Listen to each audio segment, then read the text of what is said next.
Hi, friends. This reflection is for Holy Family. Now, during the Christmas season, usually right in between Christmas and New Year, we have the observance on Sunday to commemorate the Holy Family. And let's face it, I mean, what a time to really look at the Holy Family, especially with everything that's been going on, whether it be immigration, the debate over marriage, whether it be traditional or should we include those that are in same-sex unions, even families that are practically imperfect because the father is not present. It's so easy we can get caught up in all those things.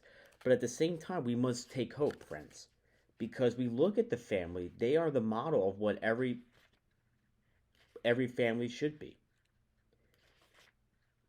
You see, every time I look to the Holy Family, we are reminded that they is the true model of what they're supposed to be. The feast reminds us that Jesus lived as a real human life among real people of flesh and blood. The Son of God became the obedient son of the foster father and the mother who together accepted him and walked obediently in God's mysterious ways, like the faith-filled family extolled in the 128th Psalm, in which it says, Indeed, thus shall be blessed in the man who fears the Lord. May the Lord bless you from Zion all the days of your life.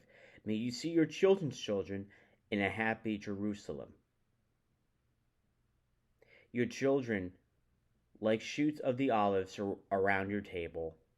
By the labor of your hands you shall eat. You will be happy and prosper. Your wife is like a fruitful vine in the heart of your house. Now, as we look at the readings today that are chosen, it's very fitting, especially with Ephesians.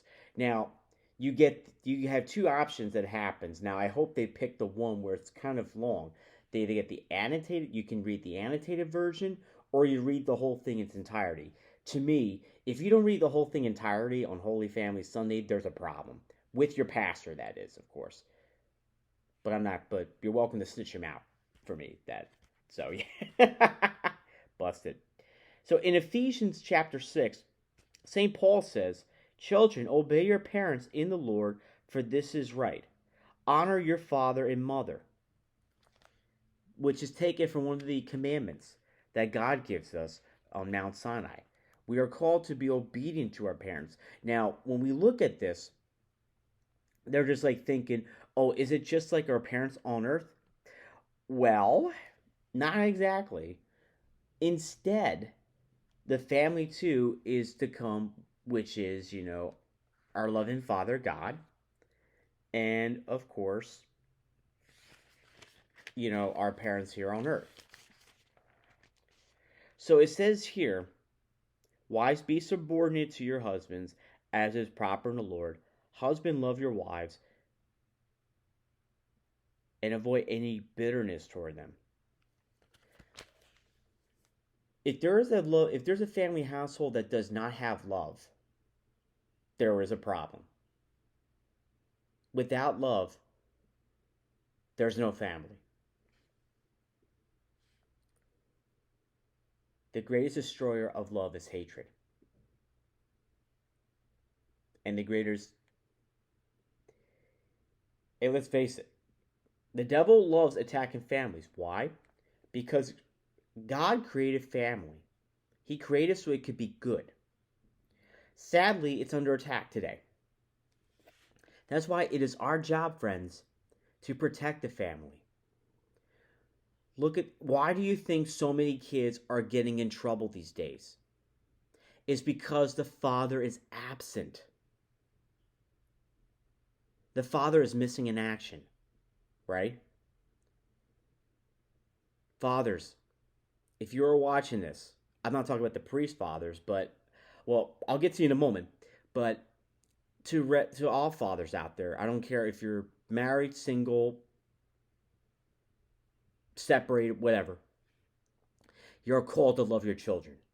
You're called to raise them into the faith. You're called to be present.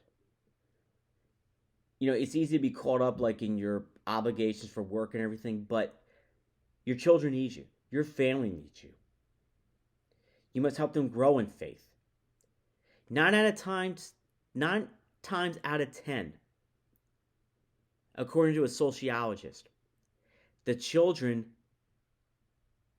would follow the father's lead. If every father would take their children to Mass, the world would change. Vocations would flourish. We would bring corrupt people to their knees.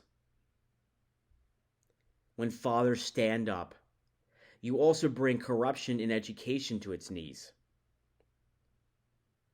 You would teach your children right from wrong, because the father cares more about guiding their children for what is to come after their life on earth. So parents, raise your children to be citizens of the next life. Children, honor your parents. And if your parents have gone before you, do things in their name. Offer a Mass. Do service. Pray for them during your next holy hour. I guarantee you, when family puts the fear of God in society, the world will change. Merry Christmas. God bless.